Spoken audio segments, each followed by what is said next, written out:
As we look into the eyes of a child, Quand nous regardons dans les yeux d'un enfant, nous voyons un fils ou une fille de Dieu qui était avec nous dans la vie prémortelle. C'est un honneur suprême pour un mari et une femme qui sont capables d'avoir des enfants, de fournir un corps mortel à ces enfants d'Esprit de Dieu. Nous croyons à la famille et nous croyons aux enfants. Quand un enfant naît d'un mari et d'une femme, ces derniers accomplissent une partie du plan de notre Père Céleste consistant à mettre des enfants au monde. Le Seigneur a dit « Voici mon œuvre et ma gloire, réaliser l'immortalité et la vie éternelle de l'homme. » Avant l'immortalité, il doit y avoir la condition mortelle. La famille est ordonnée de Dieu. Elle est au cœur du plan de notre Père céleste sur terre et dans l'éternité. L'Écriture nous dit qu'après qu'Adam et Ève furent unis au mariage, Dieu les bénit et Dieu leur dit « Soyez féconds, multipliez et remplissez la terre. » À notre époque, les prophètes et les apôtres ont déclaré « Le premier commandement que Dieu a donné à Adam et Ève concernait leur potentiel de parents en tant que mari et femme. Nous déclarons que le commandement que Dieu a donné à ses enfants de multiplier et de remplir la terre reste en vigueur. Ce commandement n'a pas été oublié, ni mis de côté dans l'Église de Jésus-Christ des saints des derniers jours. Nous exprimons notre profonde reconnaissance pour la foi énorme manifestée par les maris et les femmes, particulièrement nos épouses, dans leur volonté d'avoir des enfants. La question de savoir quand avoir un enfant et le nombre d'enfants est une décision personnelle qui doit être prise entre le mari et la femme et le Seigneur. Ce sont des décisions sacrées qui doivent être prises à l'aide de la prière sincère et appliquées avec beaucoup de foi. Il y a des années, James O. Mason, des 70, m'a raconté cette histoire. La naissance de notre 6e enfant a été une expérience inoubliable. Pendant que je contemplais cette belle petite fille dans la nurserie juste après sa naissance, j'ai distinctement entendu une voix déclarer « Il y aura encore un autre bébé, et ce sera un garçon. » Imprudemment, j'ai couru au chevet de ma femme, qui était absolument épuisée, et je lui ai annoncé la bonne nouvelle. J'avais très mal choisi le moment. Année après année, les maçonnons ont attendu l'arrivée d'un autre enfant. 3, 4, 5, 6, 7 ans sont passés. Finalement, 8 ans plus tard, leur 7e enfant est né. Et c'était un garçon. Les voici, 37 ans plus tard. En avril dernier, le président Monson a déclaré « Alors qu'autrefois les principes de l'Église et ceux de la société étaient essentiellement compatibles, à présent, il y a un grand fossé entre nous qui ne cesse de s'élargir. Le Sauveur de l'humanité a dit qu'il était dans le monde, mais pas du monde. Nous aussi, nous pouvons être dans le monde, mais pas du monde, en rejetant les idées erronées et les enseignements faux, et en restant loyaux à ce que Dieu a commandé. Dans le monde d'aujourd'hui, beaucoup de voix marginalisent l'importance d'avoir des enfants, ou suggèrent d'attendre ou de limiter le nombre d'enfants dans une famille. Récemment, mes filles m'ont fait connaître un blog écrit par une mère chrétienne, qui n'est pas de notre confession, qui a 5 enfants. Elle fait ce commentaire. Quand on a grandi dans cette culture, il est très difficile d'avoir une perspective biblique sur la maternité. Les enfants viennent loin derrière les études universitaires, ils passent après les voyages autour du monde, ça c'est sûr. Ils passent après la possibilité de sortir le soir à son gré, après les soins du corps au club de gym, après n'importe quel emploi que vous pourriez avoir ou espérer obtenir. Elle ajoute ensuite « Être mère, ce n'est pas un passe-temps, c'est un appel. On ne fait pas la collection d'enfants parce qu'on les trouve plus mignons que les timbres.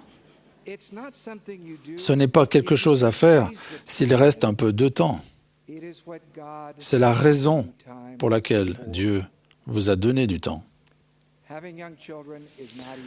Ce n'est pas facile d'avoir de jeunes enfants. Beaucoup de journées sont tout simplement difficiles. Une jeune mère monte dans un bus avec 7 enfants. Le chauffeur lui demande « Ils sont tous à vous, madame, ou est-ce que vous allez à un pique-nique »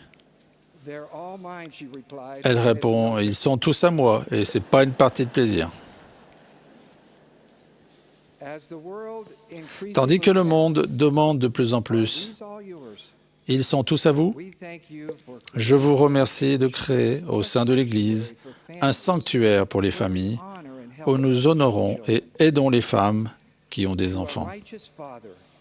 Quand un père mène une vie juste, il n'a pas de mots pour exprimer la reconnaissance et l'amour qu'il ressent pour le don inestimable que fait sa femme en donnant naissance à des enfants et en prenant soin d'eux. Frère Mason a eu, quelques semaines seulement après son mariage, une autre expérience qui l'a aidé à se fixer des priorités dans ses responsabilités familiales. Il raconte « Marie et moi, nous nous étions persuadés que pour que je réussisse mes études de médecine, il faudrait qu'elle continue de travailler en dehors du foyer. Ce n'était pas ce que nous voulions faire, mais les enfants devraient attendre. » Un jour que je regardais un magazine de l'Église chez mes parents, j'ai vu un article de Spencer W. Kimball, alors membre du Collège des 12, qui soulignait les responsabilités liées au mariage.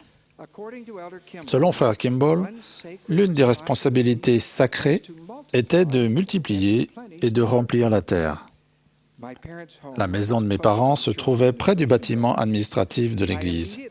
Je m'y suis rendu immédiatement et une demi-heure après avoir lu cet article, je me suis trouvé en face de Spencer W. Kimball à son bureau. Cela ne serait pas aussi facile aujourd'hui. J'ai expliqué que je voulais devenir médecin. Il n'y avait pas d'autre choix que de remettre à plus tard la naissance d'enfants. Frère Kimball m'a écouté patiemment, puis m'a répondu d'une voix douce.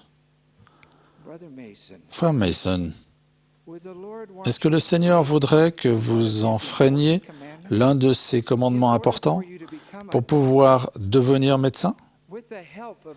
Avec l'aide du Seigneur, vous pourrez avoir des enfants et aussi devenir médecin. Où est votre foi? » Frère Mason poursuit.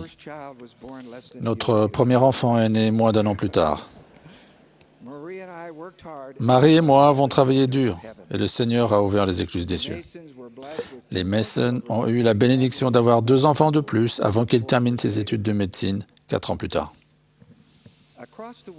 Dans le monde entier, nous connaissons une époque d'instabilité économique et d'incertitude financière. Au cours de la conférence générale d'avril, le président Monson a dit « Si vous vous inquiétez de ne pas pouvoir subvenir aux besoins financiers d'une femme et d'enfants, je vous assure qu'un couple ne doit pas avoir honte parce qu'il doit faire des économies sur tout. C'est généralement pendant ces temps difficiles que votre femme et vous vous rapprocherez en apprenant à faire des sacrifices et à prendre des décisions difficiles. » La question pénétrante de frère Kimball, « Où est votre foi ?» nous amène aux Saintes Écritures. Ce n'est pas dans le Jardin d'Éden qu'Adam et Ève ont eu leur premier enfant. Quittant le jardin, Adam et Ève commencèrent à cultiver la terre. Adam connut sa femme et elle enfanta des fils et des filles, et agissant par la foi, ils commencèrent à se multiplier et à remplir la terre.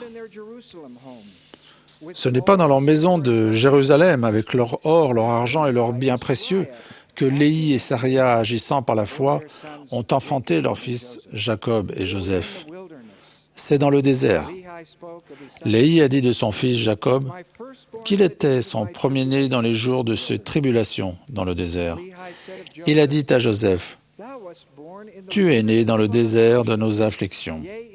Oui, c'est au jour de notre plus grande tristesse que ta mère t'a enfanté.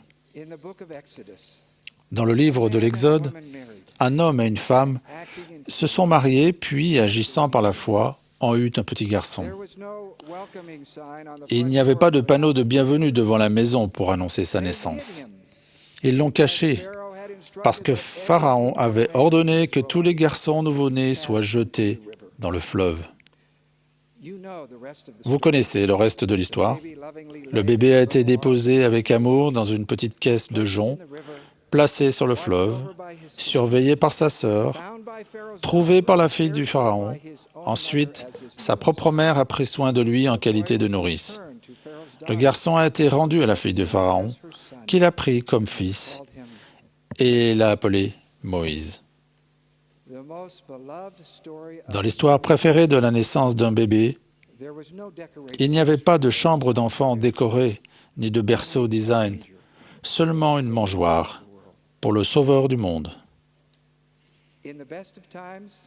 Que ce soit à la meilleure des époques ou à la pire des époques, les vrais saints de Dieu agissant par la foi n'ont jamais oublié, mis de côté ni négligé le commandement que Dieu a donné à ses enfants de multiplier et de remplir la terre. Nous allons de l'avant avec foi, nous rendant compte que la décision du nombre d'enfants et du moment est prise ensemble par le mari et la femme et le Seigneur. Nous ne devons pas nous juger les uns les autres à ce sujet. L'enfantement est un sujet sensible, qui peut être très douloureux pour des femmes de bien qui n'ont pas l'occasion de se marier et d'avoir des enfants. À vous, nobles femmes, votre Père Céleste connaît vos prières et vos aspirations. Comme nous sommes reconnaissants de votre influence remarquable, y compris lorsque vous vous ouvrez avec amour aux enfants qui ont besoin de votre foi et de votre force. L'enfantement peut également être un sujet déchirant pour les couples justes qui se marient et découvrent qu'ils ne peuvent pas avoir les enfants qu'ils avaient tant voulu, ou pour les maris et les femmes qui veulent avoir une famille nombreuse, mais qui ont peu d'enfants. Nous ne pouvons pas toujours expliquer les difficultés de notre condition mortelle. Parfois, la vie semble vraiment injuste, surtout quand notre plus grand désir est de faire exactement ce que le Seigneur a commandé. En ma qualité de serviteur du Seigneur, je vous assure que cette promesse est certaine. Les membres fidèles, dont la situation ne leur permet pas de se marier avec un conjoint éternel et d'avoir des enfants dans cette vie, recevront dans l'éternité toutes les bénédictions promises s'ils respectent les alliances qu'ils ont faites avec Dieu. J. Scott Dorius, président de la mission de Lima Ouest au Pérou, m'a raconté l'histoire de sa femme et lui. Cela faisait 25 ans que Becky et moi étions mariés sans que nous ayons pu avoir ou adopter des enfants. Nous avons déménagé plusieurs fois. C'était gênant et parfois très difficile de nous présenter dans un nouvel endroit. Les membres de la paroisse se demandaient pourquoi nous n'avions pas d'enfants. Ils n'étaient pas les seuls à se le demander. Lorsque j'ai été appelé évêque, les membres de la paroisse ont exprimé leurs préoccupations concernant le fait que je n'avais pas d'expérience avec les enfants et les adolescents. Je les ai remerciés de leur vote de soutien et je leur ai demandé de m'autoriser à développer mes compétences en matière d'éducation sur leurs enfants. Ils ont eu l'aimable obligeance de le faire. Nous avons attendu, avons acquis de la sagesse, appris la patience. Au bout de 25 ans de mariage, un bébé miracle est entré dans notre vie. Nous avons adopté Nicole, 2 ans, puis Nikolai, qui venait de naître. Maintenant, les personnes qui ne nous connaissent pas nous complimentent au sujet de nos beaux petits-enfants. Nous rions et y répondons, « Ce sont nos enfants. Nous avons vécu à l'envers. » Frères et sœurs, nous ne devons pas porter de jugement les uns sur les autres pour ce qui est de cette responsabilité sacrée et privée. Et Jésus prit un petit enfant dans ses bras et dit, « Quiconque reçoit en mon nom un de ces petits-enfants me reçoit moi-même. Et quiconque me reçoit, reçoit celui qui m'a envoyé. Quelle merveilleuse bénédiction de recevoir des fils et des filles de Dieu dans notre foyer. À l'aide de la prière, cherchons humblement à comprendre et accepter les commandements de Dieu, tout en écoutant respectueusement la voix de son Saint-Esprit. La famille est essentielle au plan éternel de Dieu. Je témoigne des grandes bénédictions que nous recevons grâce aux enfants et du bonheur qu'ils nous apporteront dans cette vie et dans l'éternité. Au nom de Jésus-Christ. Amen.